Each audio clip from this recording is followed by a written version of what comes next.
Christophe Beaucaire, doctorant de sociologie à l'Université de Concordia, se spécialise en sociologie de l'économie et en sociologie de l'environnement. Il est chercheur associé à l'Institut de recherche en information socio-économique, l'IRIS, à la chaire de recherche sur la transition écologique et à l'atelier d'écologie sociale du capitalisme avancé. Merci d'être avec nous, Christophe. Merci, bonjour. Donc, je vous dis d'avance, on m'a dit la dernière fois que j'avais de la difficulté à parler dans le micro, donc si vous avez de la misère à m'entendre, faites-moi signe, je vais faire attention. Donc, on va commencer tout de suite. Donc, on m'a invité à venir vous parler de la situation économique des éoliennes. Dans le fond, l'année passée, j'ai fait un travail de recherche avec l'Institut de recherche en économie contemporaine, l'IREC, sur l'impact des éoliennes, l'impact économique des éoliennes. On voulait savoir combien ça coûte au Québec, les éoliennes. Et depuis ce temps-là, on fait des présentations un peu sur les résultats de nos recherches. Et bon, ces recherches-là ont avancé un peu. Là,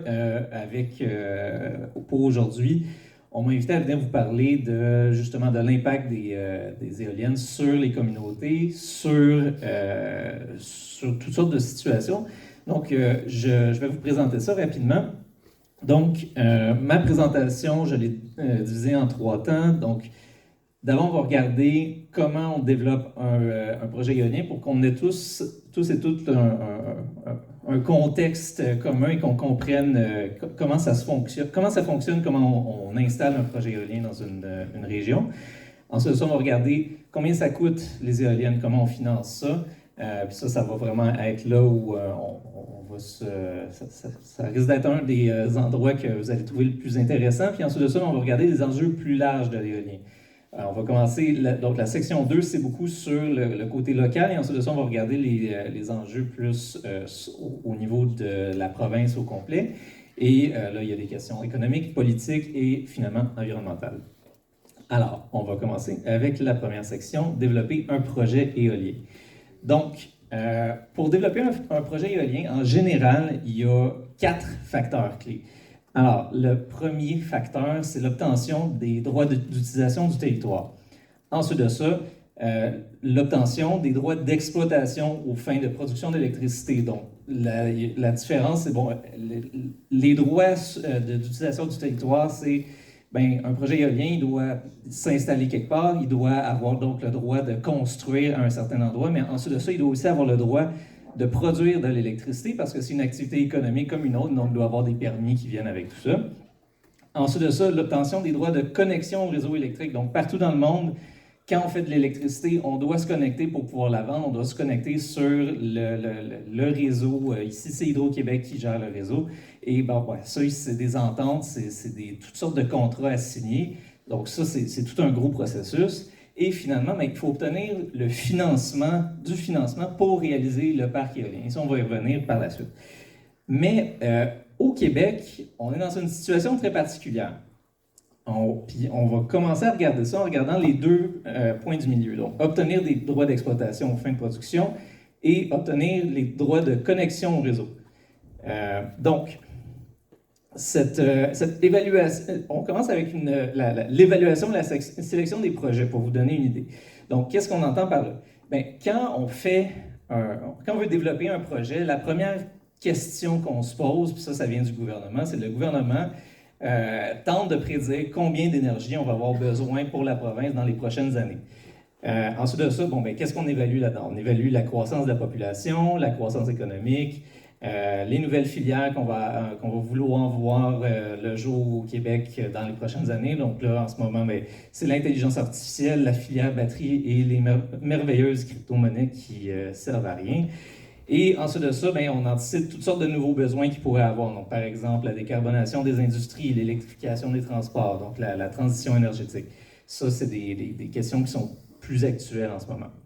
Donc, une fois que le gouvernement a fait ces études-là, on passe à la prochaine étape. On vient calculer la quantité totale d'énergie. Donc là, on demande à Hydro-Québec, qui ont des experts qui sont capables d'arriver avec toutes sortes de chiffres.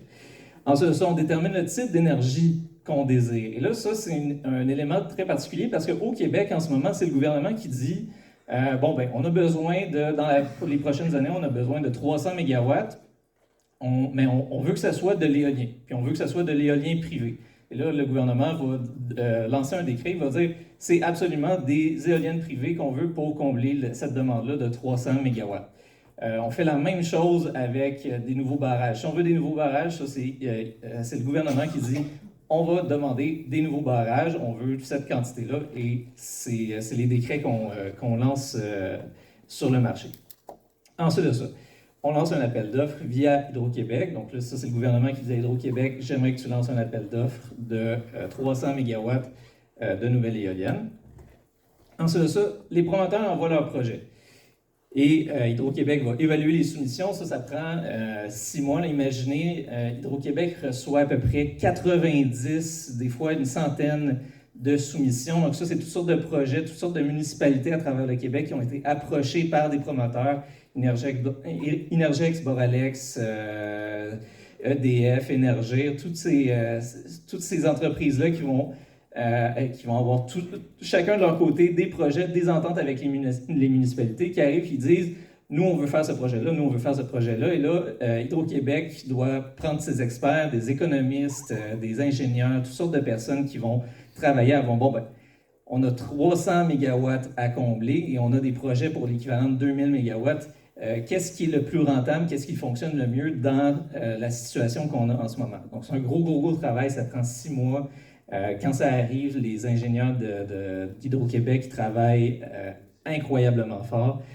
Ensuite de ça, on fait une sélection finale qui est approuvée par la régie. Entre-temps, s'il y a des luttes ou par exemple, si on a besoin d'aller d'ouvrir un bureau d'audience publique sur l'environnement, un BAP, à ce moment-là, ça va être le moment où on va avoir ce genre de questions-là entre les localités, aussi les acteurs environnementaux, les experts, les industries. C'est à ce moment-là qu'on a ces discussions-là. Et finalement, on prépare les contrats. Donc, tout ce processus-là, ça correspond essentiellement donc, oui, le projet peut commencer. Ça correspond aux 2 étapes du milieu. Donc, une fois on est passé à travers tout ce projet-là qui est encadré par le gouvernement, on va avoir réglé les droits d'exploitation de fin de production d'électricité parce qu'on se retrouve avec un contrat avec Hydro-Québec et on a des droits de connexion au réseau électrique, encore une fois, des contrats avec Hydro-Québec. Donc, il nous reste les 2 questions, la première et la dernière.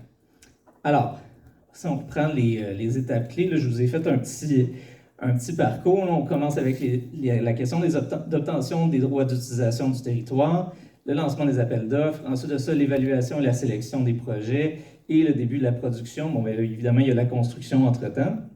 Et là, vous verrez que le financement apparaît nulle part. C'est que le financement, la période de financement, elle a lieu tout le long. Jusqu'au moment où on commence à faire la production, on est en recherche de financement. On va y revenir. Donc, pour la question de l'obtention de l'accès au territoire, là, c'est la question des ententes. Et c'est là où c'est particulièrement important, c'est quelque chose qui concerne particulièrement les municipalités, c'est que ça, c'est le gros débat, c'est le moment premier de la production ou de l'organisation d'un projet éolien. C'est préalable à toutes les autres étapes qui vont suivre, parce que s'il n'y a pas d'entente pour qu'un projet éolien ait accès au territoire, le projet ne peut pas avoir lieu. Donc, c'est des négociations entre différents acteurs, et ça, c'est vous, c'est les élus, c'est aussi, ça va être les régies intermunicipales quand il y en a. Vous avez peut-être déjà entendu parler de l'Alliance de l'Est, ou ici, si je ne me trompe pas, il y a eu une régie qui, je crois, est-ce que je me trompe aussi, une régie qui a été créée dans les derniers temps? Oui, ça s'appelle le Regroupement Énergie Renouvelable Centre du Québec. Donc, le Regroupement Énergie Renouvelable Centre du Québec. Donc, et évidemment, les propriétaires individuels, donc ça va être par exemple les propriétaires terriens chez qui les éoliennes pourraient être installées.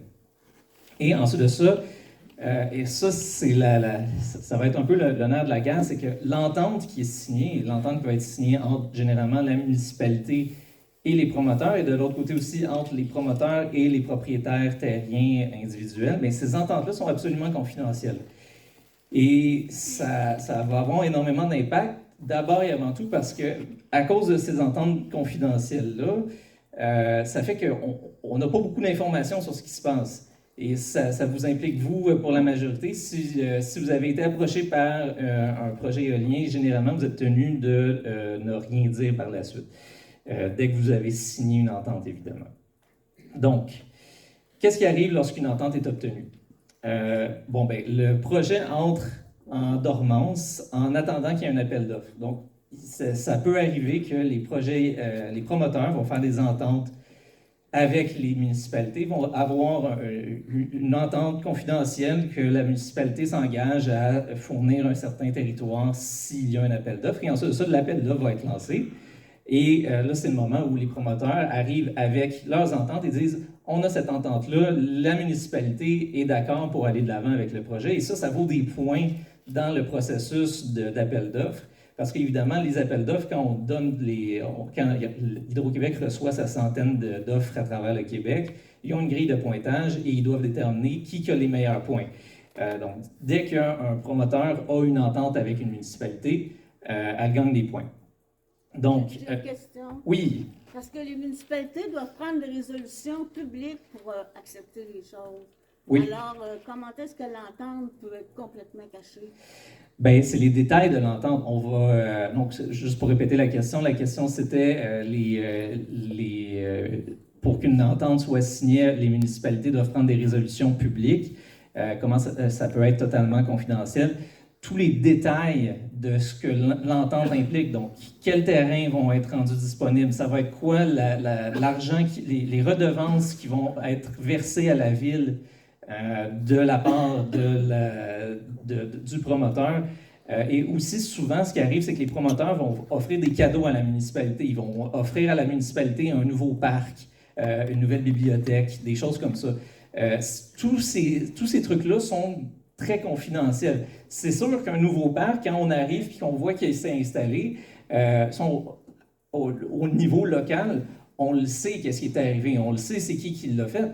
Donc, ça, on pourrait dire que c'est pas confidentiel, sauf que de l'autre côté, quand on est chercheur, quand on regarde ça de l'extérieur, il n'y a aucune trace de ça.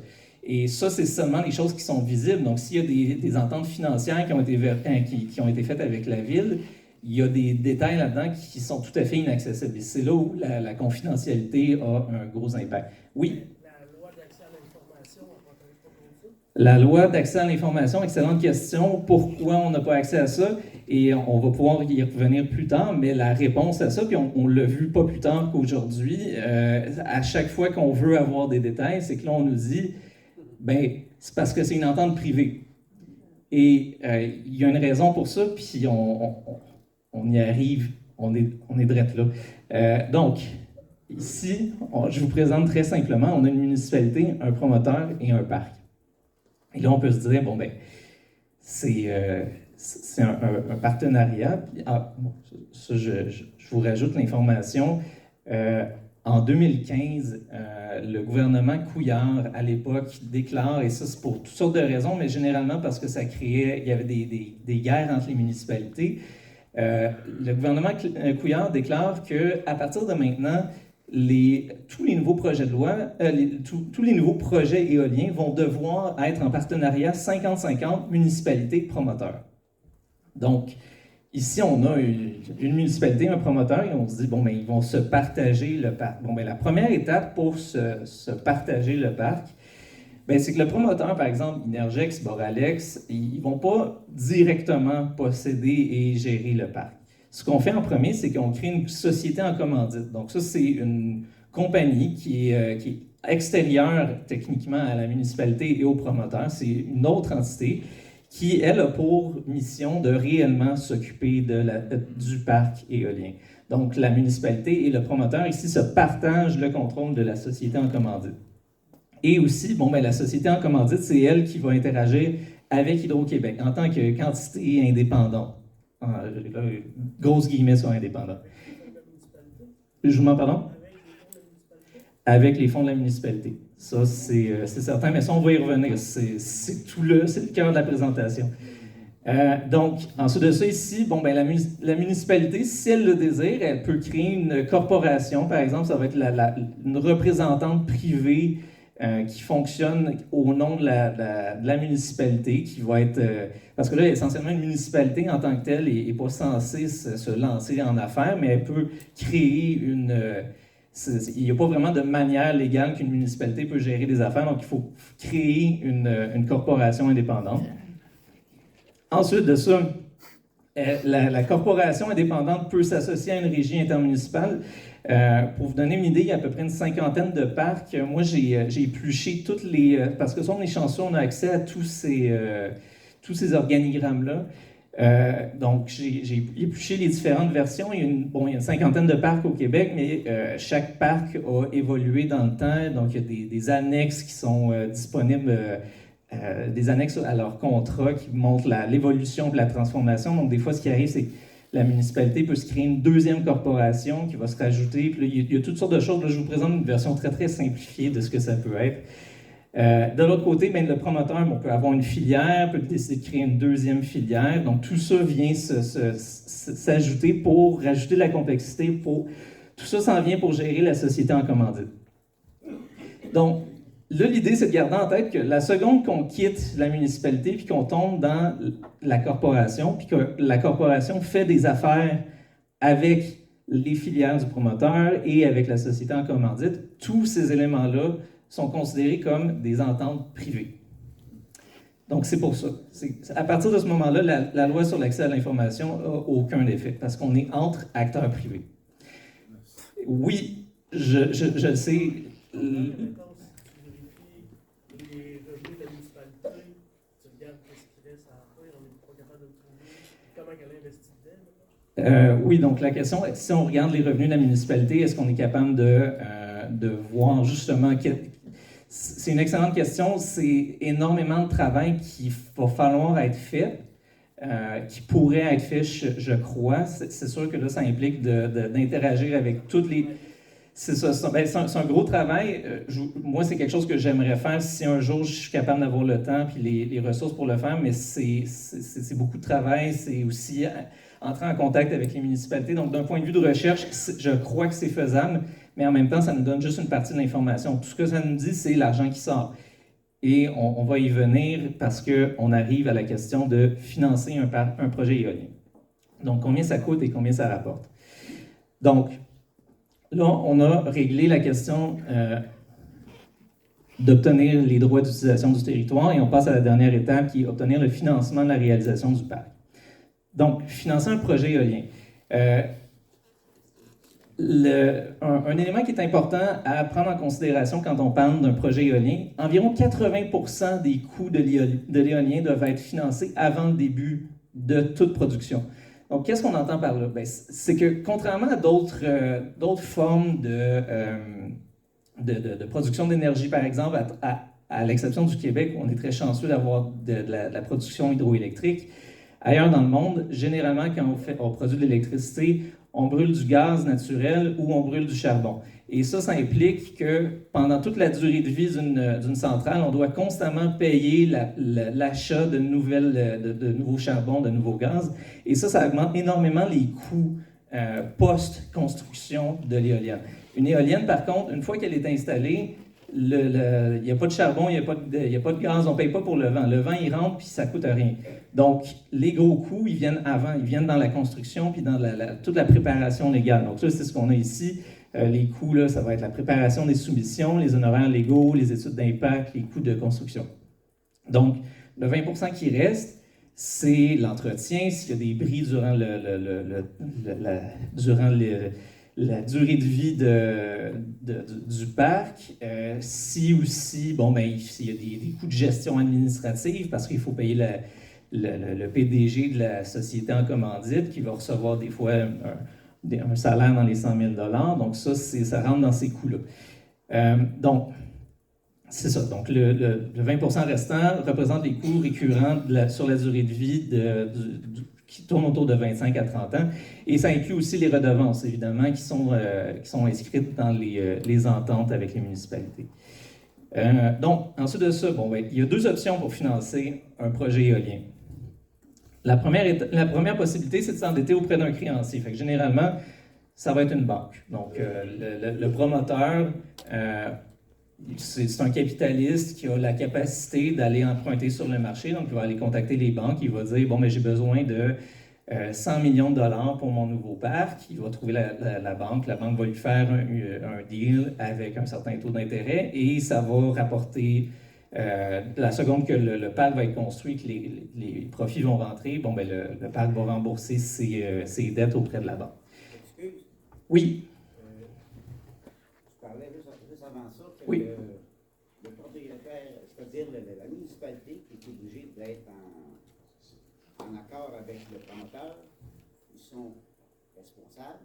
Fait que quand tu parles d'endettement comme ça, là, il faut que se fasse avant le monteur, c'est la municipalité qui garantisse autant de fonds que l'autre.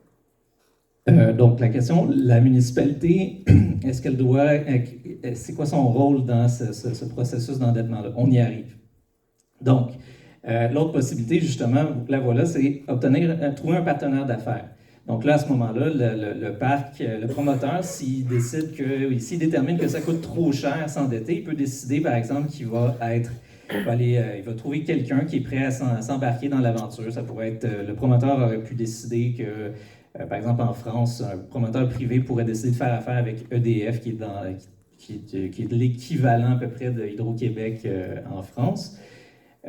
Mais, bon, je réalise que dans ma présentation, j'aurais dû mettre ça plus tôt. Au Québec, depuis 2015, les projets doivent absolument être en partenariat avec les municipalités. Donc, on est obligé d'avoir l'option 2. On est obligé de trouver un partenaire d'affaires. Ça ne veut pas dire, justement, on n'a pas réglé la question de l'endettement total. On a juste déterminé que 50% des coûts devraient être sous la responsabilité de la municipalité. Donc, je vous ai fait un petit dessin ici. On peut se dire que, bon, on le coupe en deux. Donc, on a la part du promoteur, on a la part de la municipalité. Et là, effectivement, il y a la question, bien, est-ce que la municipalité doit s'endetter pour se lancer en affaires avec le promoteur? La réponse, souvent, c'est oui.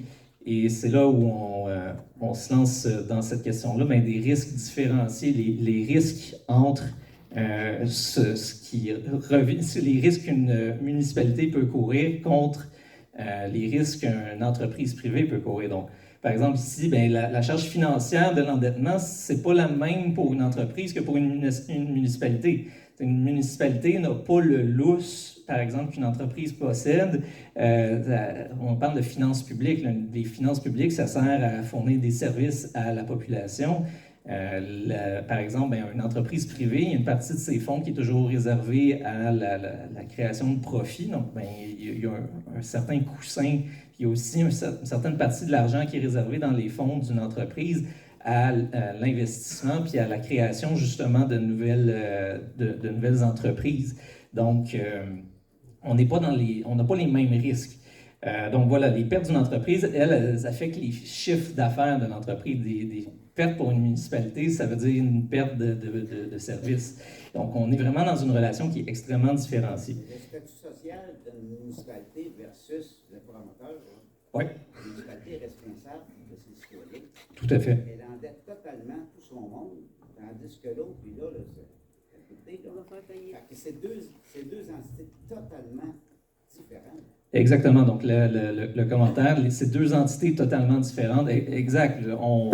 On a affaire à deux situations complètement différentes et c'est d'autant plus étrange qu'on force cette alliance-là qui n'a pas beaucoup de sens d'un point de vue financier, d'un point de vue des finances d'une municipalité, par exemple. Donc, on va regarder pourquoi. Dans la mécanique de financement d'une municipalité, il n'y a pas 50 façons d'aller chercher des sous. Moi, ce que je connais, c'est un règlement d'emprunt, puis c'est directement affecté sur nos comptes de taxes. Donc, oui, la question du règlement d'emprunt, effectivement, il n'y a pas énormément de manières, mais on s'y rend tranquillement. J'ai une diapositive là-dessus. Donc, les plus et les moins. Donc, peu de chiffres clairs sont disponibles. On en a parlé, c'est à cause du fait que malheureusement, les ententes sont confidentielles. Les chiffres, on les voit pas. Donc, là, je suis désolé, j'aimerais ça vous arriver avec des chiffres, vous dire combien ça coûte. Je peux pas. Et c'est un problème, et ce problème-là, on va le voir plus tard, mais il est politique. Donc, ensuite de ça, l'industrie est profitable. Et là, ça, c'est peut-être l'endroit où je vais avoir l'air le plus à l'encontre de tout le thème et de toute l'ambiance de la soirée. Malheureusement, jusqu'à présent, on peut dire que c'est vrai que l'industrie est profitable. On peut regarder, par exemple, ce qui se passe avec l'Alliance de l'Est. L'argent rentre. Donc, quand on se pose la question, est-ce que les municipalités vont perdre de l'argent? Est-ce que c'est une arnaque? C'est difficile à dire, surtout que jusqu'à présent, je parlais tout à l'heure que c'était depuis 2015 que les projets éoliens étaient à 50-50. Ces projets-là, les premiers qui ont été créés, ont commencé à produire, on a signé les contrats en 2015, mais on a commencé à produire et à vendre notre électricité à Hydro-Québec à partir de 2019, 2020, 2021. Donc, on a très peu d'exemples encore en ce moment sur l'état à long terme et les impacts à long terme. Donc, ça, en ce moment, ça reste encore un grand flou. Donc, pour les moins, l'argent de l'éolien répond peu aux défis systémiques des régions et peut même aggraver certains problèmes. Donc, on a parlé, puis on en parle depuis longtemps, de l'impact sur les terres agricoles. Ça, veux pas, c'est des problèmes.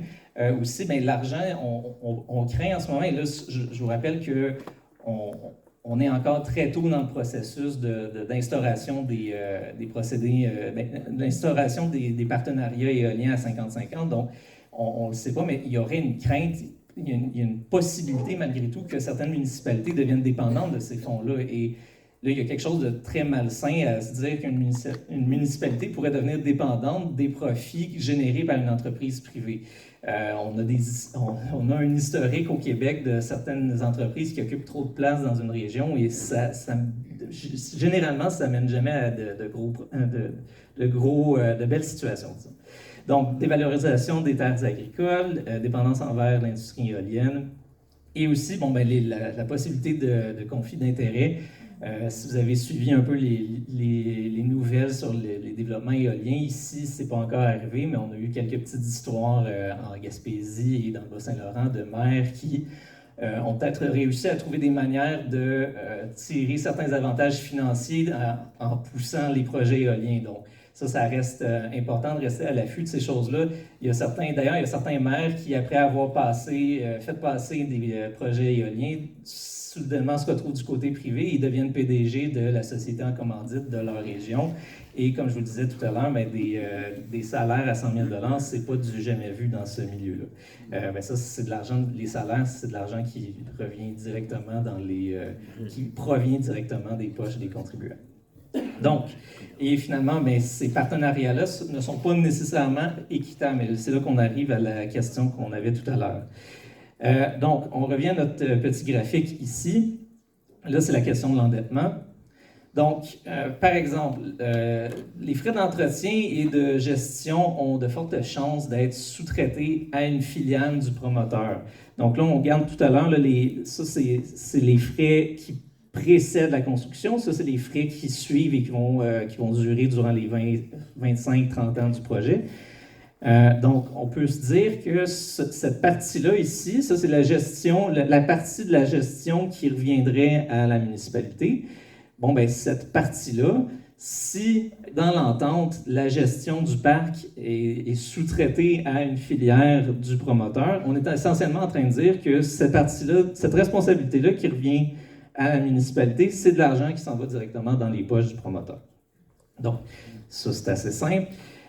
Et aussi, la municipalité peut aussi, et c'est là où on arrive vraiment à la question de la dette, la municipalité, elle n'est pas obligée de s'endetter auprès d'une banque, avec le procédé que Madame mentionnait tout à l'heure. Ce qu'on peut s'imaginer, et là, ça ici, malheureusement, vu que les ententes, encore une fois, je le répète, sont confidentielles, on n'a aucune manière de savoir si ça arrive, mais ce qu'on a observé ailleurs, dans d'autres endroits, dans d'autres régions, dans d'autres pays, c'est que la municipalité peut contracter sa dette directement avec le promoteur. Bon, parce qu'un promoteur, c'est une grosse entreprise, elle a énormément de fonds. Généralement, elle a plus de fonds que les revenus d'une municipalité. Donc, étant donné qu'elle a plus d'argent, elle peut avoir des deals plus intéressants avec la banque. Donc, elle peut décider de faire profiter cet avantage financier-là à la municipalité avec qui elle signe une entente. Et à ce moment-là, bien, la municipalité accepte que toute sa dette va être la propriété de l'entreprise, le promoteur avec laquelle elle fait affaire. Et donc, toute la dette que la municipalité va devoir repayer, va devoir la repayer directement au promoteur. Et à ce moment-là, mais on peut dire au revoir à cette partie-là parce que la municipalité va le renflouer assez facilement à l'entreprise. Donc, oui. Donc, la municipalité ne fait jamais de profit. Bien, la municipalité ne fait jamais de profit. Si on revient, ça, il faut garder en tête que ça, c'est une question d'endettement et de remboursement. Mais une fois que ça, c'est fait, puis ça, il faut garder en tête, ça, c'est de l'argent qui est calculé, c'est des coûts de création du projet. C'est un montant qui est fixe. Ce montant-là, on prévoit le payer avec la production de l'électricité qu'on va finir par vendre. Mais cette électricité-là, on va produire beaucoup plus d'électricité que ce qui est nécessaire pour rembourser la dette, parce que sinon, ce ne serait pas un projet rentable. Donc, l'idée, c'est que une fois qu'on commence à produire, la première étape, c'est on produit, on reçoit de l'argent, on rembourse notre dette. Une fois qu'on a fini de rembourser notre dette, là, après ça, ça devient du profit. Évidemment, on peut répartir, on peut commencer à accumuler du profit pendant qu'on rembourse la dette. Et là, c'est toute une question des taux d'intérêt. Et je ne suis pas actuaire, donc il y a une partie là-dedans où moi-même, je me perdrais. Mais l'idée là-dedans, c'est que tant que le projet est rentable financièrement et produit plus que la valeur de l'endettement initial, il y a des profits.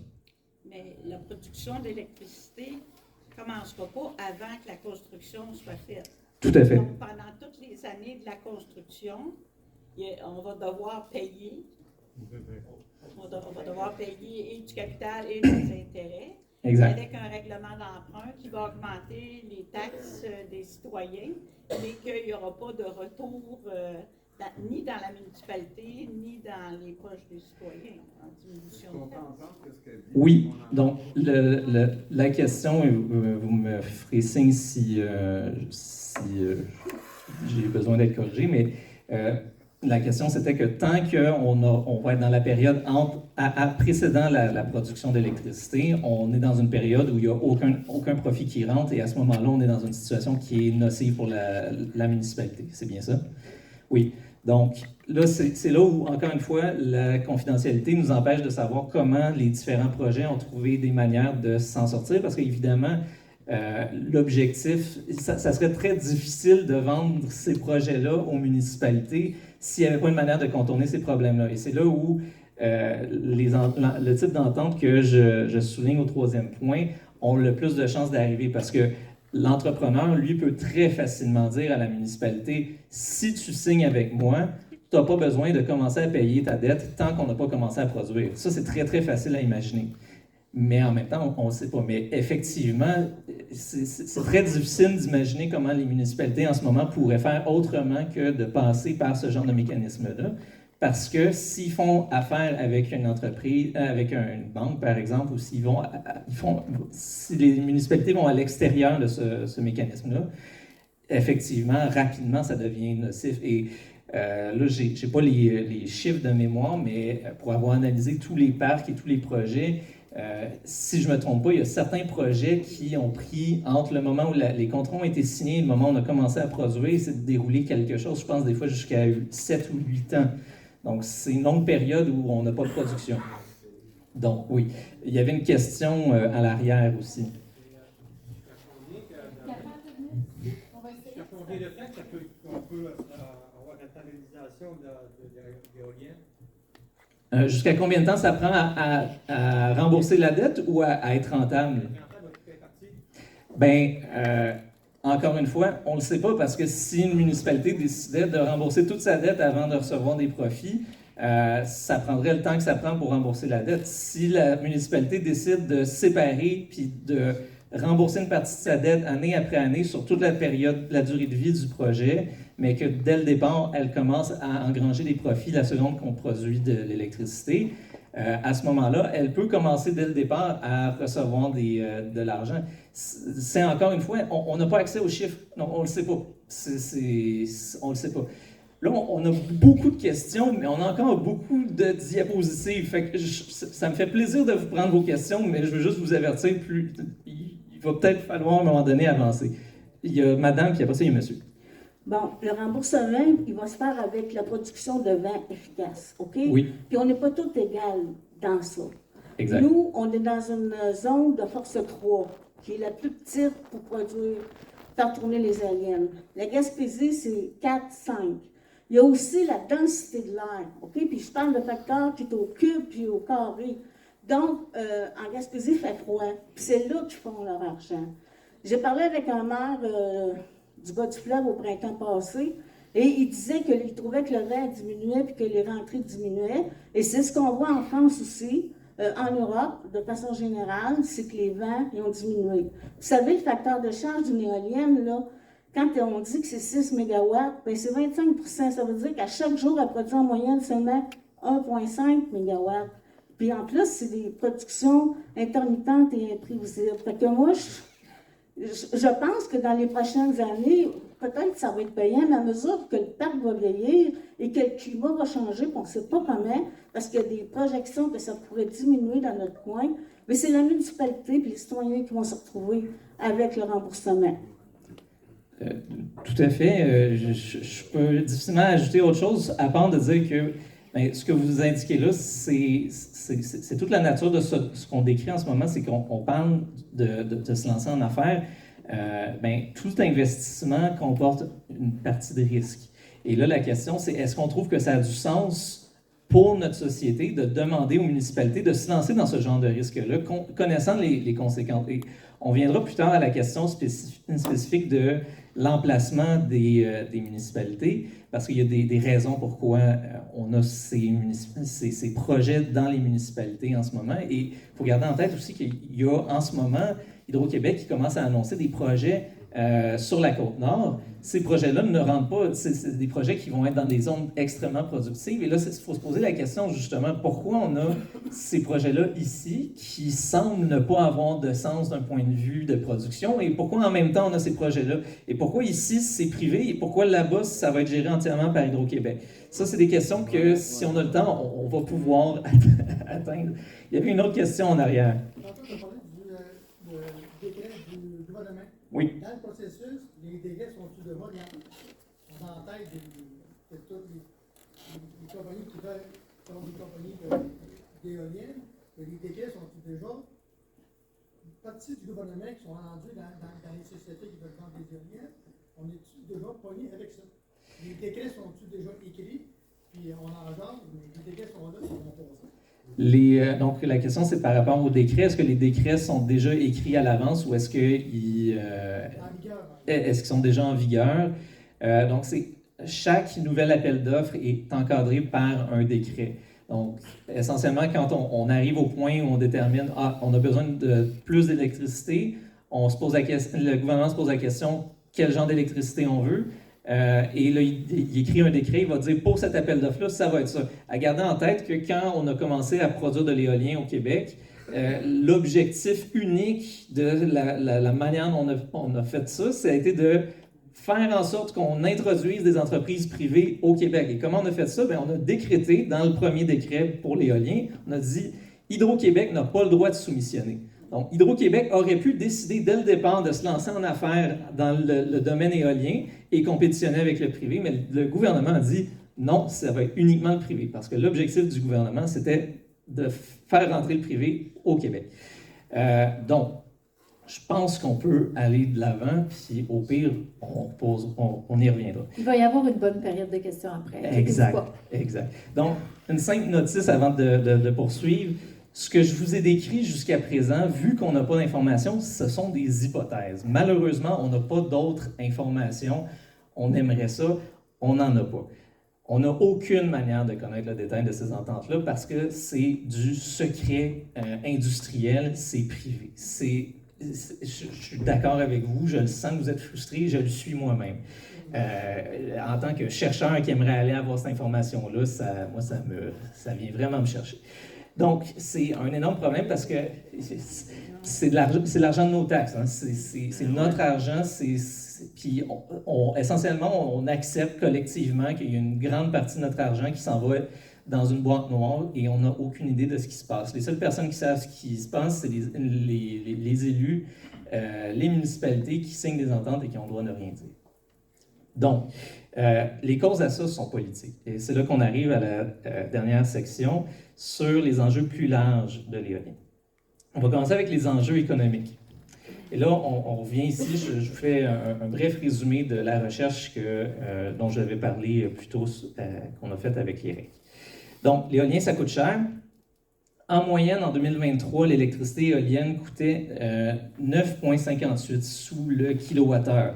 Ici, vous avez les différents appels d'offres qui ont mené à la création de projets éoliens. Donc, le premier appel d'offres qui a commencé à produire en 2006, on était à 7,5 sous le kilowattheure. Après ça, bien, vous voyez, ça a vraiment augmenté. On est passé à 10 sous et même le troisième appel d'offres, on était à 14 sous. Dans les dernières années, ça a diminué parce que le coût de la technologie a diminué également et c'est vrai, maintenant, les éoliennes coûtent moins cher qu'avant. C'est aussi parce que les éoliennes, maintenant, c'est des éoliennes de 200 mètres qui produisent énormément. Ça, c'est quand on parle de diminution de coût, il ne faut pas oublier que ces gains-là, ils viennent avec des désavantages aussi. Donc, à titre comparatif, l'électricité de nos barrages coûtait environ 3,59 sous le kilowattheure l'année passée. Donc là, vous avez une bonne idée. Là, on parle de presque 3 fois. Puis là, en plus de ça, si on était pour comparer avec l'appel d'offres 3, on serait encore plus élevé. Ensuite de ça, au total, l'électricité éolienne qu'on a achetée depuis le début des premières livraisons, donc en 2006, on est rendu à peu près 10 milliards de dollars. Donc ça, c'est de l'argent qu'on a déboursé pour acheter l'électricité éolienne. Donc, gardez en tête, si on est pour comparer avec le coût de ce que ça coûtait les barrages, ce 10 milliards-là, il aurait pu coûter beaucoup moins cher si on l'avait acheté par des barrages. Donc, les coûts directs. Ici, vous avez une représentation. Là, ça, c'est les différents appels d'offres. Donc, c'est le premier appel d'offres. Ensuite de ça, c'est le gros volume ici. C'est le deuxième appel d'offres qui a eu le plus grand nombre de projets. Et ça, c'est les derniers. Le cinquième appel d'offres devrait commencer à produire dans les prochaines années. Si on est chanceux et que la CAQ ne nous cache pas les contrats, on pourra peut-être calculer ceux-là aussi. Sinon, on devra les imaginer. Donc, à garder en tête, une partie de ces montants-là va directement dans les poches des entreprises parce qu'il faut s'assurer qu'il y a des profits. Évidemment, depuis 2015, il y a une partie aussi de cet argent-là qui va dans les poches des municipalités. Mais comme on a vu tout à l'heure, ce n'est pas nécessairement un vrai 50-50. Ensuite de ça, on estime que les marges de profit éoliennes sont entre 9 et 15 %, ce qui est énorme pour le secteur éolien. Et ça, je ne sais pas si on va avoir le temps de parler d'ailleurs dans le monde, mais ce que je peux vous dire, c'est qu'au Québec, on est dans une situation vraiment particulière. On est très généreux envers nos promoteurs. Et voilà, donc en termes d'équivalent, les profits, on parle d'environ 0,9 milliard à 1,7 milliard jusqu'à présent qui seraient allés directement dans les poches des promoteurs. Et à garder en tête qu'on parle, depuis le début, on parle de partenariat 50-50. Ce n'est pas représentatif de l'état actuel de la situation. En ce moment, les propriétaires éoliens sont à environ 80 %, voire même, je pense, 86 % privés. C'est seulement à peu près 14 % qui revient aux municipalités. Donc, important à garder en tête. Donc, ensuite de ça, on va parler un peu de quelques détails. Là. On va essayer d'aller rapidement sur ces questions-là. C'est les questions techniques. Donc, la première question, c'est la dimension de l'intégration éolienne. Donc, l'éolienne, c'est une énergie qui a beaucoup de fluctuations. On en a parlé tout à l'heure. Ces fluctuations-là ne sont pas évidentes quand vient le temps de combiner ça avec la production hydroélectrique, parce que la production hydroélectrique, elle est constante. Donc, quand on doit rajouter de l'éolien, puis l'éolien, on doit le rajouter dans le réseau quand le vent souffle, puis on peut le prédire un peu d'avance, mais pas tellement. Des fois, c'est autour d'1 heure d'avance qu'on est capable de prédire. Mais pour faire cette intégration-là, ça coûte de l'argent. C'est à Hydro-Québec à gérer ça au Québec, mais il a décidé de sous-traiter à une firme privée. Et depuis le début, ça a coûté environ 1 milliard de dollars. Donc, juste pour intégrer, faire rentrer cette électricité-là dans notre réseau, ça nous a coûté jusqu'à présent 1 milliard de dollars depuis 2006. Ensuite de ça, l'impact sur le bloc patrimonial, ça, c'est une grosse affaire. Donc, en 2015, il y a une autre décision qui a été prise, ça a été celle de prioriser l'achat du poste patrimonial. Qu'est-ce qu'on entend par ça? Donc, ici, vous avez un beau graphique avec cette ligne-là, ici, une ligne grise, j'espère que vous la voyez bien. Depuis 2005, si je ne me trompe pas, on est arrivé à un point au Québec où nos vieux barrages, tous nos vieux projets, on est capable de produire environ 165 TWh d'électricité par année. Donc ça, c'est la capacité maximale qu'on est capable de faire. Si on utilise l'entièreté de nos barrages, on arrive à cette ligne-là. Donc, en 2015, quand on a décidé de prioriser l'électricité éolienne, ce qu'on a décidé de faire, c'est que dès qu'on a de l'électricité éolienne qui passe, même si on a la capacité d'utiliser de l'électricité des barrages, on prend celle de l'éolienne. Là, vous vous rappelez les prix qu'il y avait tantôt, on parle des fois du double, des fois du triple.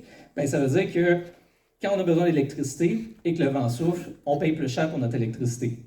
Donc, ici, ça, en jaune, en fait, si on combine le jaune et l'orange, ça, c'est toute l'électricité éolienne qui a été consommée depuis que l'électricité éolienne est produite au Québec.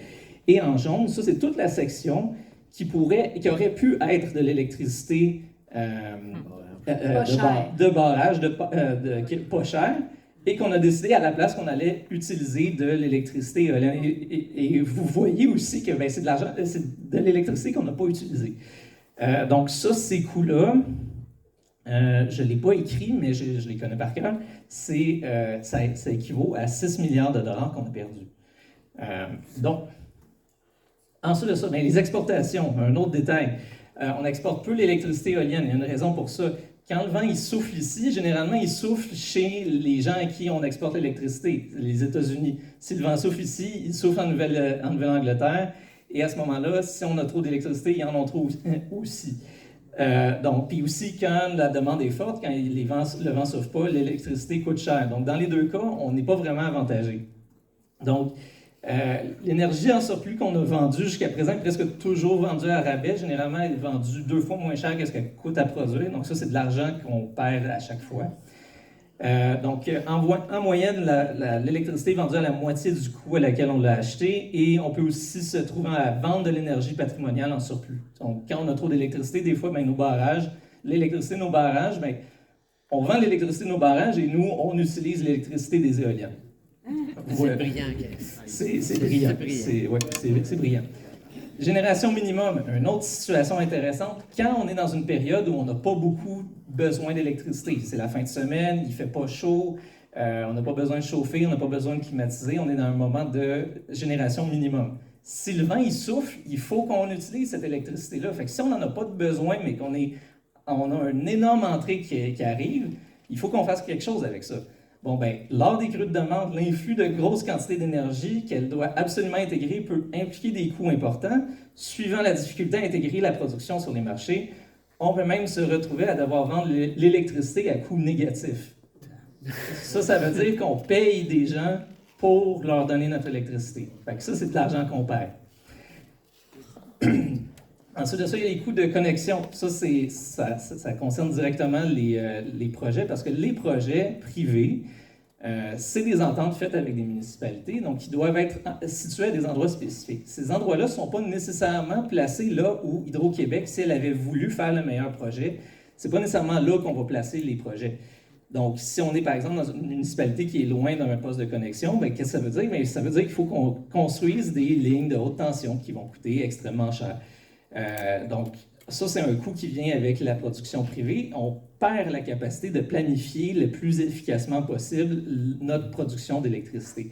Un parfait exemple de ça, c'est dans les derniers temps, Michael Sabia à Hydro-Québec a annoncé son nouveau projet de parc éolien immense sur la Côte-Nord, et il a dit Hydro-Québec va pouvoir assurer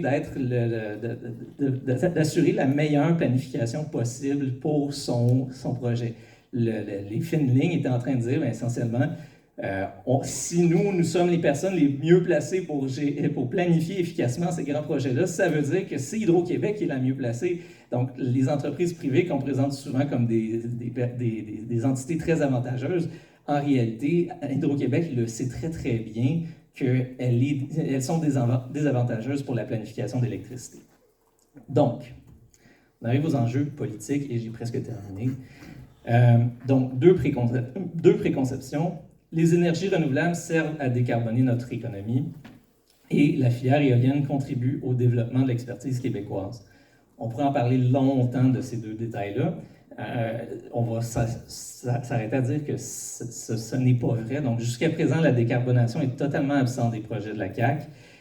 Concrètement, les éoliennes nous éloignent de nos projets de sobriété énergétique et, incidemment, de la transition écologique. Le projet de loi 69 dont vous avez entendu parler est vanté dans les médias par les politiciens comme étant un projet de transition énergétique et même de décarbonation. Moi, je l'ai lu, le projet de loi 69, il n'y a aucune mention de décarbonation, il n'y a aucune mention de transition énergétique, c'est totalement absent, ce n'est pas ce n'est pas le plan et l'objectif du projet de loi 69. Ce que le projet de loi 69 veut faire, c'est faire du développement industriel. On veut créer des nouveaux parcs éoliennes qu'on va vendre.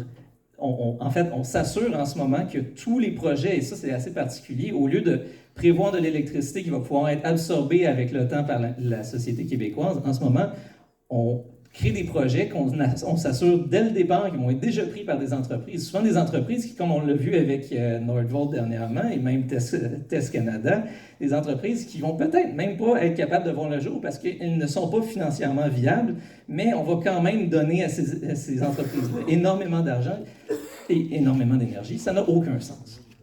Et aussi, pour la question de l'expertise, en réalité, on a créé une situation de dépendance parce que notre expertise qu'on a vantée, en fait, on a créé une filière en Gaspésie et cette filière-là, elle n'a aucune indépendance. Cette filière-là, il y a une entreprise, effectivement, qui existe en Gaspésie, qui sert à construire des éoliennes, mais en réalité, cette entreprise-là, c'est des maîtres constructeurs de Lego. Ils reçoivent des pièces de l'extérieur, ils ont des plans et ils assemblent les morceaux. Il n'y a aucun ingénieur, il n'y a aucune production, il n'y a aucune propriété intellectuelle. On ne possède pas les plans, on n'a pas le droit de faire nos propres turbines. On aurait la capacité, on serait très capable de le faire, mais en ce moment, au Québec, il n'y a aucune expertise. En fait, tout ce qu'on fait, c'est assembler des morceaux puis les installer un peu partout dans le Québec. Donc, d'autres enjeux politiques, puis après ça, je vous garantis qu'on est vraiment proche de la fin.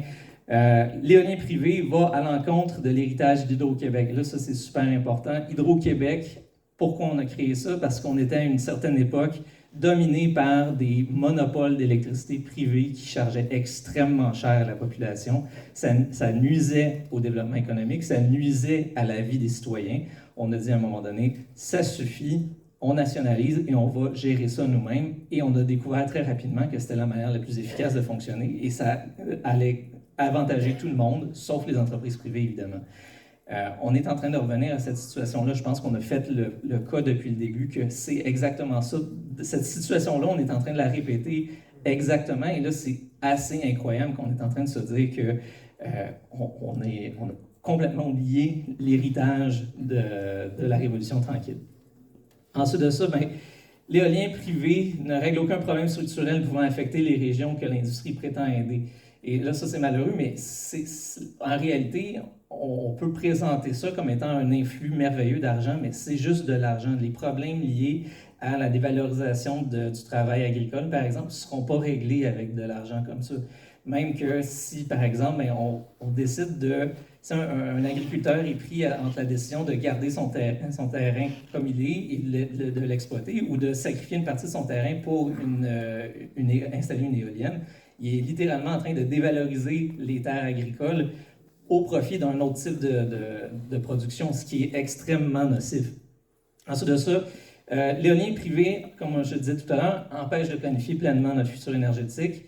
Et justement, en ce moment, on a besoin de réfléchir à une transition, on a besoin de réfléchir à une sobriété énergétique. Et en ce moment, c'est pas ça qu'on fait. En ce moment, on est en train de voir la CAQ voit l'appât du gain, se dit on peut produire plus, avoir plus d'industrie sans jamais réfléchir à est-ce que c'est de ça qu'on a besoin en ce moment.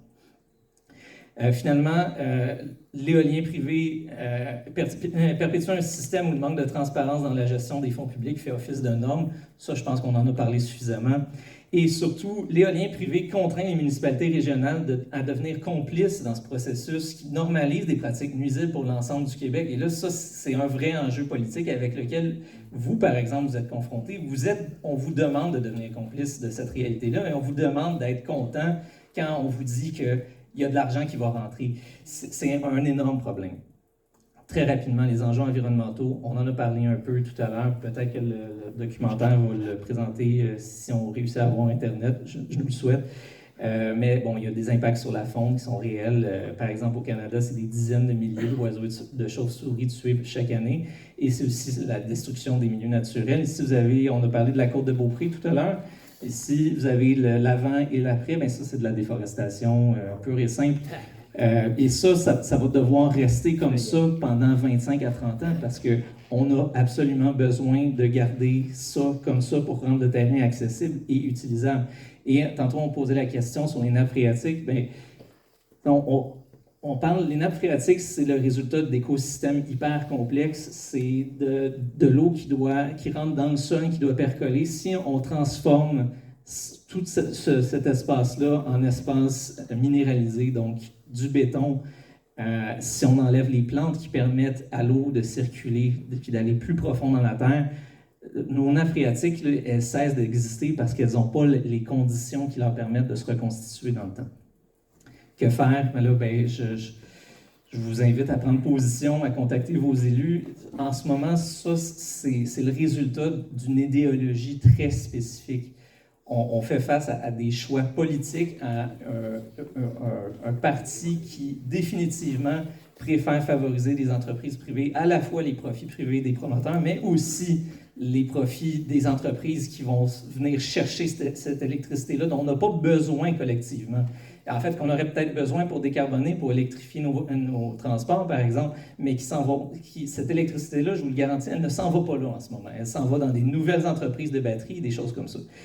Ça, ces choix-là, ils sont idéologiques et c'est là où on est rendu en ce moment. Donc, je vous laisserai là-dessus. Je pense que j'ai peut-être dépassé un peu, mais j'espère que vous avez apprécié.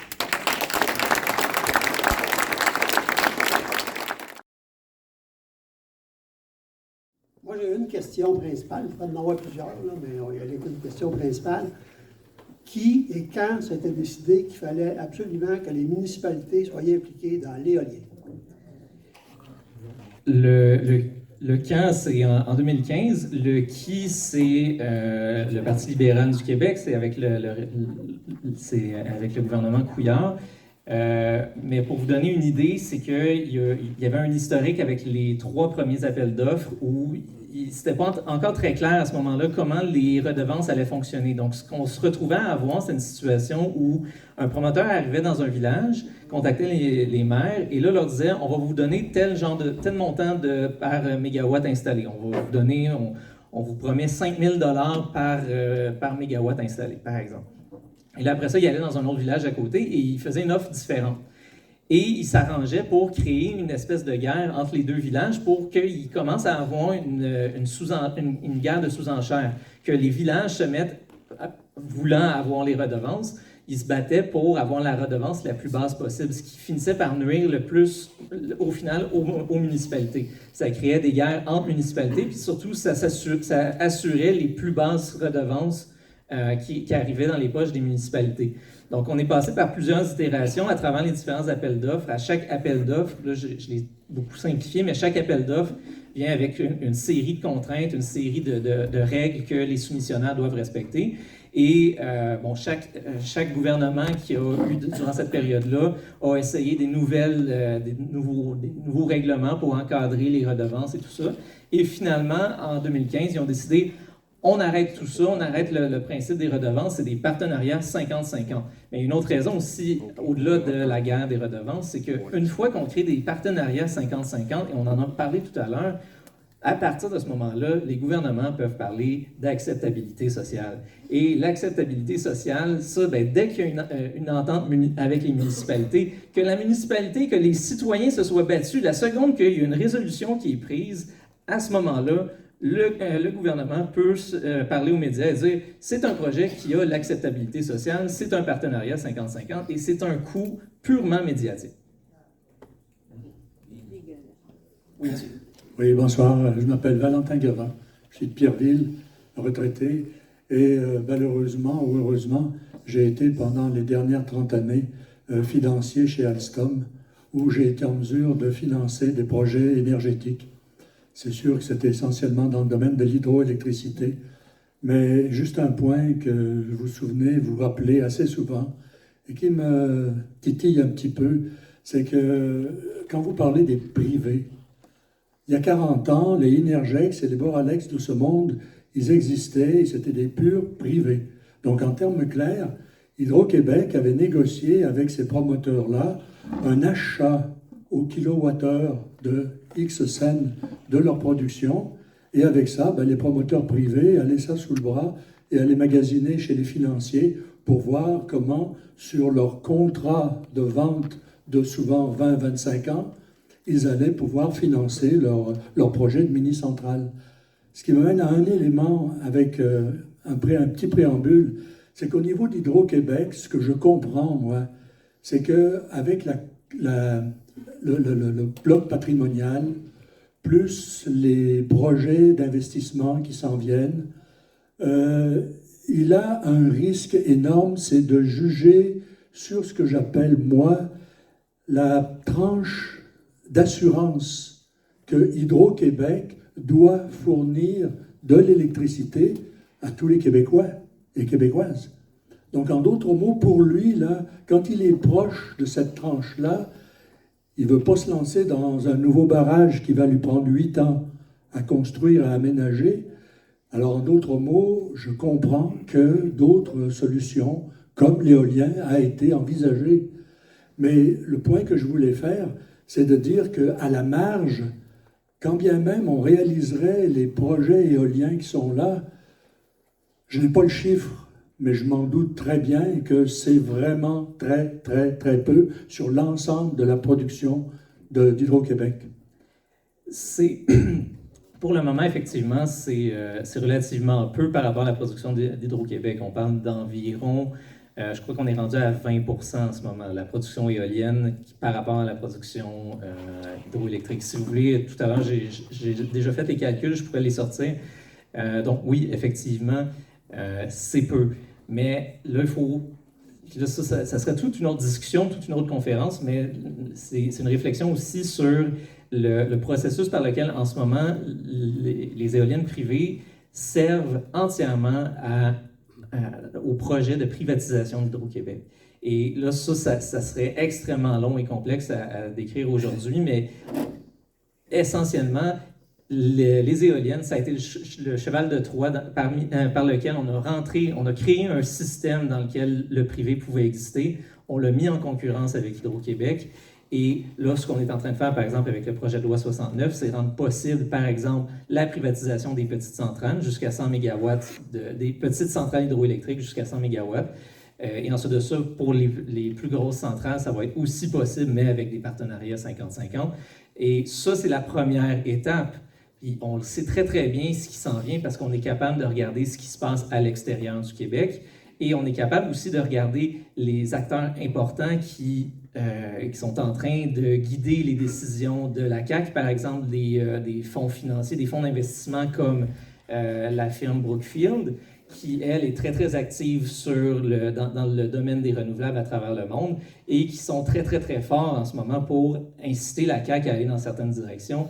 Et en ce moment, on n'a pas de manière de dire c'est ça qui s'en vient, mais on sait très, très bien quels sont les objectifs et à long terme, c'est peut-être pas la destruction totale et la privatisation totale d'Hydro-Québec, mais la création d'un système, en tout cas, où la distribution, par exemple, ne serait plus la seule propriété d'Hydro-Québec. Et à ce moment-là, ben, on parle de marchandisation, de création d'un marché de l'énergie au Québec, chose qui n'existe pas et qui serait extrêmement nocive. Et on voit les exemples à travers le monde. Donc, je parle, en ce moment, je pense que je m'adressais avec des termes un peu plus techniques pour certaines personnes, mais je vous voyais hocher de la tête, donc je pense que vous voyez où est-ce que je m'en allais avec ça. On pourra en reparler si vous voulez.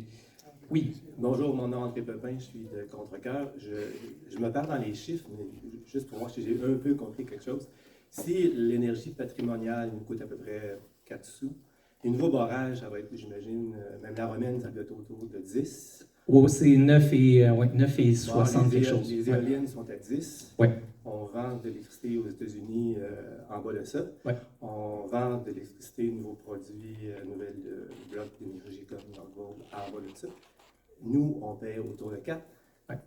On fait du profit comment là-dedans? Bien, il y a deux choses que ça m'amène à parler. La première, puis j'ai pas eu le temps d'en parler, mais effectivement, la question là-dedans, c'est surtout nous, en tant que population québécoise, bien, l'électricité, quand on a nationalisé l'électricité au Québec, on a pris la décision que l'électricité allait cesser d'être un bien marchand, un objet qui sert à faire des profits, et que ça allait devenir un service. Et un service, c'est quelque chose qu'on considère qui est essentiel, qui sert à toute la population, aux entreprises, mais ce service-là, il n'est pas là pour fournir des profits à la population. Là, ensuite de ça, il faut garder en tête, l'exportation, dans les années 80, c'était interdit. On a décidé dans les années 80 que là, parce qu'on commençait à avoir beaucoup d'électricité avec les nouveaux barrages qui avaient été construits, là, soudainement, on commençait à trouver ça intéressant. Mais jusqu'à ce moment-là, on avait vraiment décidé que l'électricité au Québec, ça allait être pour les Québécois et qu'on n'avait pas besoin d'aller plus loin que ça. Donc là, en ce moment, depuis même les années 80, on est déjà dans ce processus-là où on a cessé de regarder l'électricité seulement comme un service. Et là, tranquillement, on est rendu à un point. Et là, en ce moment, justement, puis c'est une bonne représentation, vous arrivez en posant la question, mais nous, où est-ce qu'on fait des profits? Bien, moi, j'ai envie de dire, bien, on ne devrait pas chercher à en faire des profits. Ça ne devrait pas être l'objectif de la... Bien, ça dépend qu'est-ce qu'on entend par profit, évidemment. Ben là, on fait des pertes. Là, on fait des pertes. On comprend encore moins, même au niveau politique. Ben là, on fait des pertes parce qu'on est pris dans un système où l'électricité est un bien marchand. On a décidé de jouer au jeu qu'on avait décidé au départ qu'on n'allait pas jouer. Et en ce moment, on joue très, très mal. Ça m'amène à donc, la question, l'électricité, il n'y a rien de gratuit. Il n'y a rien de gratuit, ça coûte quelque chose. Je suis entièrement d'accord. Mais en ce moment, il faut garder en tête que toute l'électricité qui est produite au Québec par les promoteurs privés, donc tantôt on pourrait revenir au schéma du remboursement des projets, bien, toute l'électricité qui est produite est vendue au Québec. Et donc, elle est vendue à Hydro-Québec. Et donc, tous les projets hydroélectriques qui sont en train d'être remboursés, pas hydroélectriques, désolé, tous les projets éoliens qui sont en train d'être remboursés à travers le Québec, qui appartiennent à des firmes privées, c'est l'argent des contribuables qui sont en train de les rembourser. C'est financé par les vieux barrages. C'est pas financé par les vieux barrages parce qu'en réalité, on paye le montant que les entreprises éoliennes nous disent qu'ils vont avoir de besoin. Donc, oui, c'est ça la différence qui fait qu'on ne paye pas nous autres 22 cents de kilowattheure. Bien, ça, c'est l'autre réalité là-dedans. C'est que là, ça, c'est une réalité qu'on voit depuis longtemps, c'est qu'effectivement, l'électricité, puis les nouvelles quantités d'électricité qu'on pourrait avoir de besoin, ça va coûter cher. Et ça, c'est une réalité.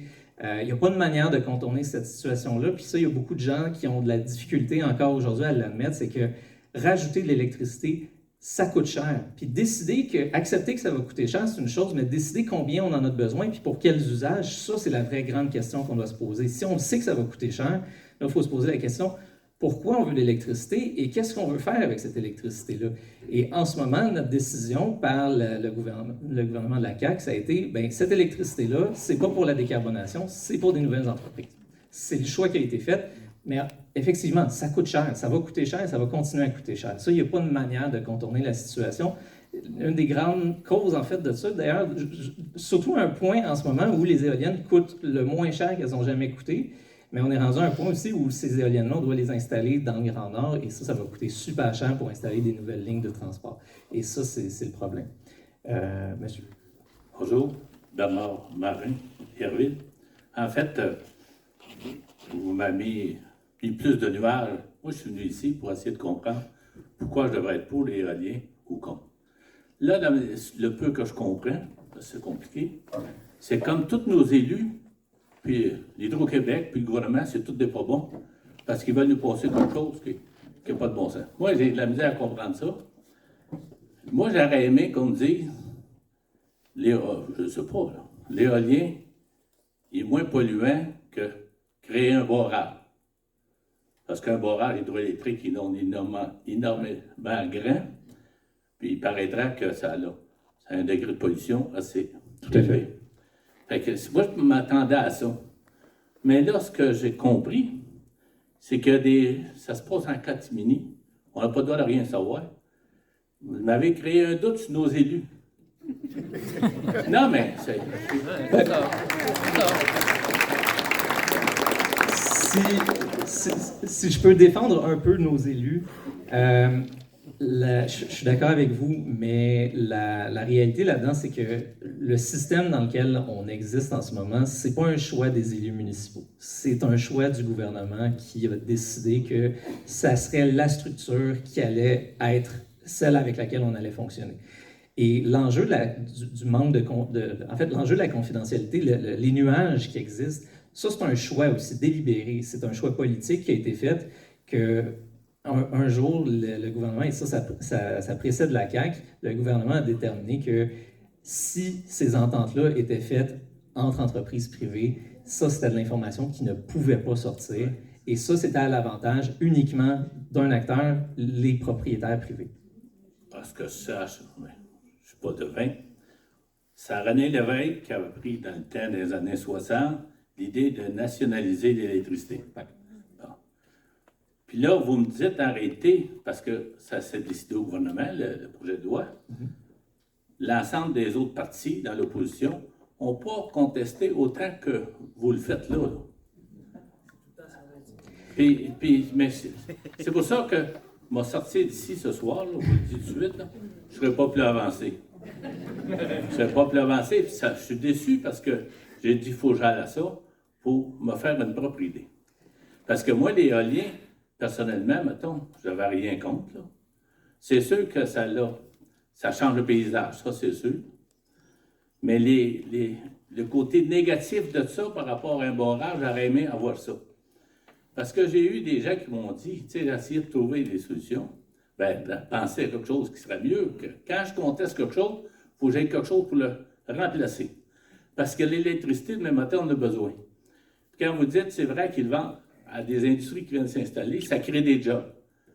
La preuve, il y a une place au Québec, je me souviens plutôt de la place, il y a une usine qui pollue pas mal, mais les gens qui travaillent là gagnent des gros salaires.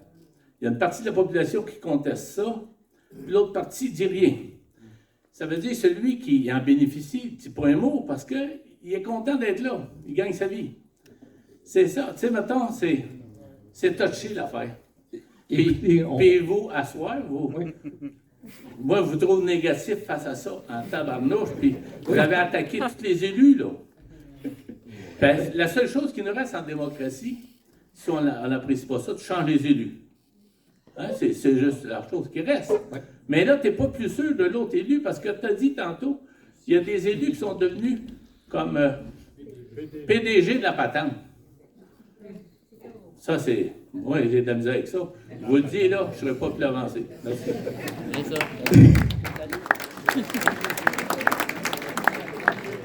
Écoutez, la seconde, si vous me permettez, la seconde où on se met à parler d'économie, on se retrouve justement à devoir jongler avec toutes sortes d'intérêts. Donc, effectivement, c'est pas évident. Mais d'ailleurs, on parlait de René Lévesque. J'aimerais, René Lévesque, un icône du Parti québécois, à garder en tête qu'avant tout, les personnes qui ont décidé de faire entrer le privé au Québec, ça a été le gouvernement de Lucien Bouchard du Parti québécois aussi. Donc, les partis, même eux à l'interne, n'ont pas particulièrement de cohérence avec tout ça. Mais si je peux vous offrir une manière de regarder la situation, si vous avez besoin d'une conclusion à la fin de tout ça, c'est en ce moment, on fait face à un système qui est le résultat de décisions politiques. Et il y a une bonne solution qui avantage tout le monde. La seule personne que ça avantagera pas, c'est les entrepreneurs privés d'éolien. Par exemple, si on décide qu'on a besoin de plus d'énergie, mais on peut en vouloir plus d'électricité. On peut en vouloir, puis on peut décider que ce qu'on veut de plus, c'est des éoliennes. Ça, il n'y a pas de problème avec ça. C'est des décisions qu'on peut avoir collectivement. Mais quelque chose qui va nous avantager tous et toutes, c'est de décider que, et comme René Lévesque à l'époque, décider que le système privé il nous désavantage au complet. On ne sait pas ce qui se passe, ça nous coûte plus cher, on est pris dans des situations qu'on voudrait complètement sortir, on n'a pas le choix. Ça crée des tensions entre les villages, ça crée des tensions entre les municipalités qui reçoivent de l'argent et le reste du Québec qui se retrouve à payer extrêmement cher sans recevoir de redevances. Ça, c'est le système privé. Ça, on peut décider qu'on veut autre chose. Et la réponse à ça, on l'a déjà faite par le passé, c'est la nationalisation. C'est de dire, bien, ces projets privés-là, on peut les acheter, puis ça va devenir des projets qui appartiennent au peuple québécois en entier. Ça se fait. Puis ça, c'est un objectif qu'on peut avoir. Et ça, en ce moment, c'est pas discuté dans les partis politiques, mais ça se ferait. Puis ça se fait avec du mouvement citoyen. Vous êtes ici présentement. Je suis sûr qu'il y en a plusieurs parmi vous qui ont déjà rencontré votre député. Vous avez la capacité de les contacter. Et il y a une conversation qu'il y a besoin d'avoir sur le bénéfice concret que la nationalisation pourrait avoir sur la population et sur l'économie québécoise. Monsieur. Vous avez dit que c'était le gouvernement Couillard qui avait décidé le partenariat 50-50. Le partenariat, oui. À 50-50.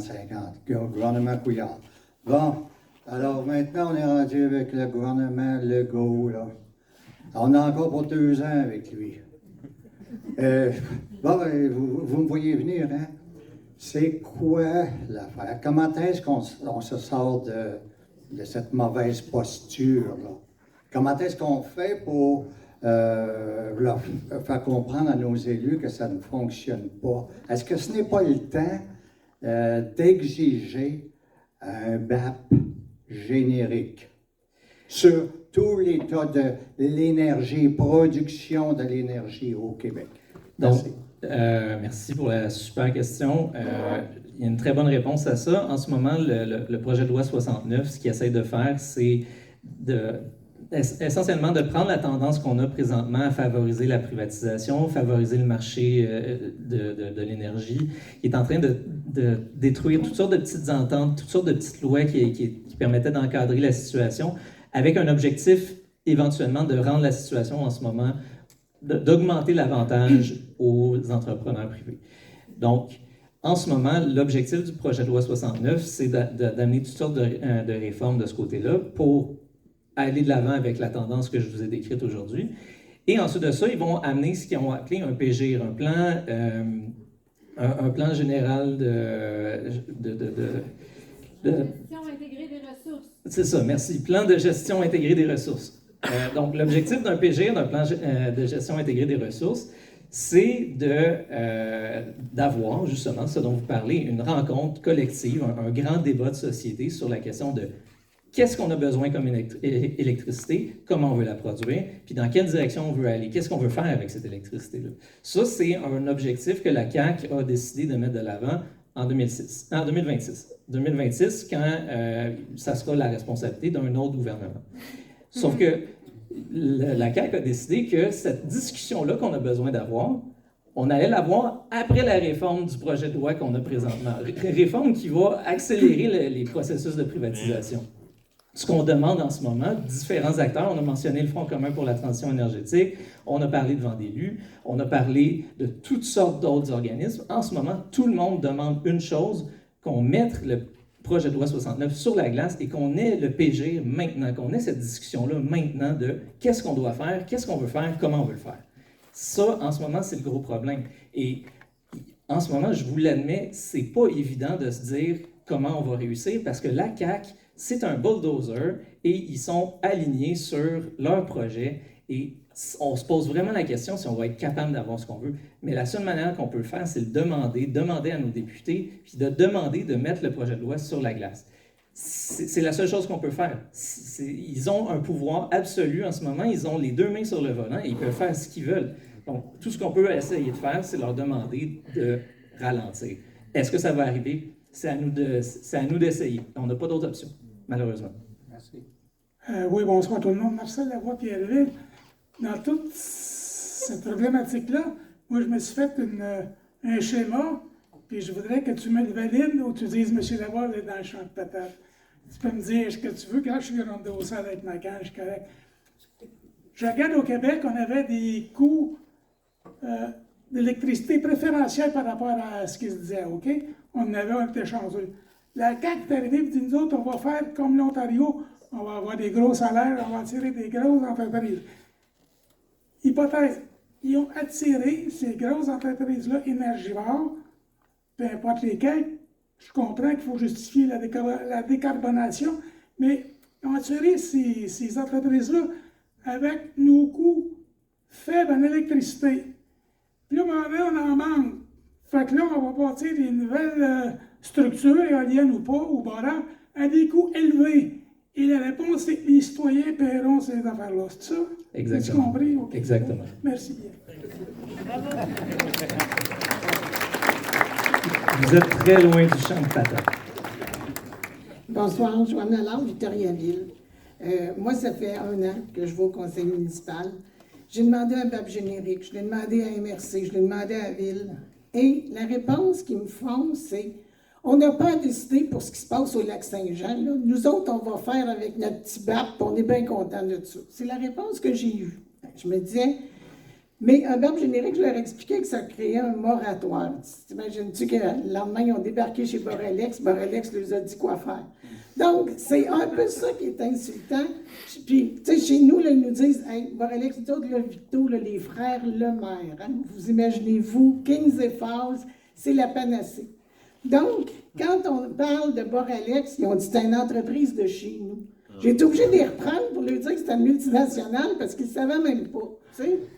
Puis, à chaque fois qu'on fait quelque chose, je vous le dis, moi, là, je suis rendue, quand j'y vais, là, je me surveille parce que j'ai peur d'être poursuivie. Des fois, je reviens chez nous, je me dis, j'ai-tu parlé comme du monde? J'ai-tu été impoli? J'ai-tu fait...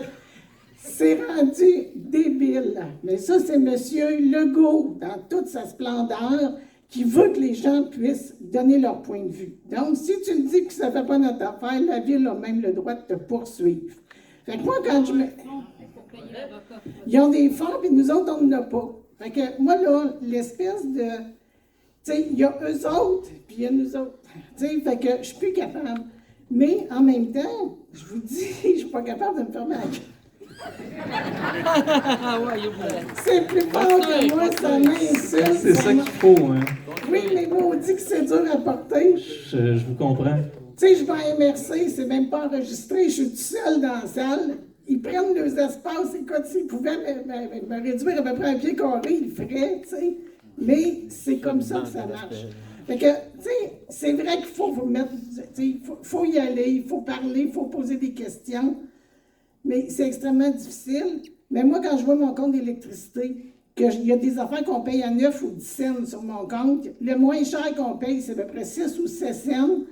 Et saviez-vous que pendant les années, là, tout de suite après la COVID, il s'est ouvert 40 centres de données au Québec qui demandent énormément d'énergie et qu'on les a attirés en lui disant qu'on va vous vendre ça à peu près à 5 cents du kilowattheure. Mais ça ne rapporte rien. Il y a une place près de Québec, ça a pris 935 acres de terrain pour faire ce maudit centre de données-là. Mais pendant ça, on est content, on va sur Internet, on a une petite vidéo, on a ceci, on a cela. Peut-être qu'à un moment donné, il va falloir aussi se questionner là-dessus. Oui. Bravo. Je rajouterais juste une chose à tout ça, puis c'est vrai que c'est difficile, puis c'est important de la politique municipale, mais juste rappeler qu'une chose qui va être vraiment importante aussi, si c'est ce que je vous ai présenté aujourd'hui, c'est quelque chose que vous voulez prendre à cœur, Ça va être important de contacter aussi les élus provinciaux, parce que c'est vraiment là en ce moment que se joue la game, mais c'est vrai que ça va être encore plus difficile parce qu'ils sont essentiellement inaccessibles et souvent ils sont très très peu au courant des dossiers. Vous êtes généralement plus au courant des dossiers qu'eux, mais c'est là que ça se joue en ce moment, puis c'est pour ça qu'on n'a pas beaucoup de temps en ce moment. C'est un gros défi, mais certainement. C'est quoi donc le lien entre les éoliennes et la facture d'électricité qu'on peut envisager qui va coûter plus cher aux citoyens? Comment on peut faire le lien rapidement? Bien, c'est tous les coûts qui viennent s'additionner. On les a présentés tout à l'heure. C'est le coût de l'intégration, c'est le coût de la priorisation. Parce que, par exemple, si on n'utilise pas l'électricité des barrages puis qu'on utilise l'électricité des éoliennes, ça coûte plus cher. Mais surtout, en ce moment, c'est le coût de la construction des nouvelles lignes de haute tension, parce qu'à mesure qu'on ajoute de la nouvelle capacité de production, on est en train de saturer les lignes qui existent déjà. Par exemple, bientôt, il y a beaucoup de projets en ce moment, en fait, de discussion puis de négociation. Je ne sais pas si ça a été annoncé déjà, mais ils veulent créer, l'Alliance de l'Est en Gaspésie veut créer une nouvelle ligne de haute tension qui va être parallèle à une qui existe déjà. Mais ils en ont besoin parce qu'il y a tellement d'éoliennes dans ce coin-là qu'ils ont besoin d'une nouvelle ligne pour transporter l'énergie. Ça va coûter super cher et il ne faut pas oublier, il y a des éléments concrets là-dedans. Je suis en contact avec certains employés chez Hydro-Québec. On m'a décrit le temps que ça prend pour construire 1 kilomètre d'éoliennes. Je n'ai pas les chiffres de mémoire, mais il faut se dire que pour avoir la distance de ligne haute tension dont on a besoin au Québec en ce moment, c'est des coûts, c'est des longues durées. On parle d'une quinzaine d'années pour accéder à ce qu'on a besoin. C'est long, ça coûte cher et ça va se refléter dans nos tarifs à nous. Puis comme quelqu'un l'a mentionné tout à l'heure, effectivement, en ce moment, il y a des entreprises, particulièrement les entreprises qui ont été courtisées par la CAQ et qui espèrent pouvoir s'installer ici, à moins que, comme Nordvolt, on se retrouve dans une situation où ils ne sont juste pas capables d'exister parce qu'ils vont faire faillite, à moins qu'on les sauve, évidemment. Dans ces situations-là, ben, les coûts très élevés qu'on anticipe, ben, eux, on va leur donner des tarifs préférentiels qui vont être encore plus bas. Et nous, ben, on va se ramasser avec la différence. Donc là, moi, j'ai des amis qui ont... vous pourrez aller voir, par exemple, c'est à l'Union consommateur qui ont sorti un rapport. Je vous invite à aller le lire, qui ont prévu je pense que ça serait sur une échelle de 10 ans, on va parler de doubler, voire tripler les coûts d'électricité. L'IRIS a produit aussi une étude équivalente à laquelle j'ai un peu contribué. Vous pouvez aller lire, c'est des chiffres similaires. Écoutez, c'est ça le lien. Ça va coûter cher. Ça, c'est le résultat du système dans lequel on est présentement et système qui est en ce moment appelé à juste augmenter et s'empirer, malheureusement. Merci.